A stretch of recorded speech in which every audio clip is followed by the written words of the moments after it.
должен сказать, что в принципе получилось то, что мы хотели, как бы сыграли ребята, два тайма разных. Первый тайм, конечно же, не получилось у нас настроиться. Все-таки вот оно сказало, что они почувствовали, что заняли первое место, немножко вальяжность была.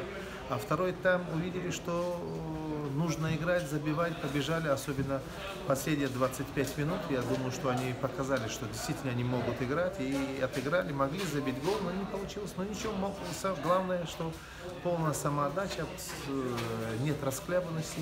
Мне понравился игра. Как в целом оцените выступление команды в этом турнире? Да, функционально мы подтянулись, как бы они были в хорошем состоянии. В тактическом плане, конечно же, мы чему-то научились, но есть еще над чем работать. И будем разговаривать. Ребята, самое главное, я уже повторюсь еще раз, что они обучаемые, стараются, пытаются. Вот. Я думаю, что все будет нормально. Какие планы у команды до отборочного турнира в чемпионате Азии в Ташкенте? По нашему плану мы сейчас приедем домой через неделю. У них будет неделя побыть в своих клубах, определиться там. Потом мы уедем в Анталию на 2 недели с 3 играми. Вот, приедем, у нас есть еще время подготовиться в Дубае. Вот, и уже будем вступать в наши основные игры в Ташкенте.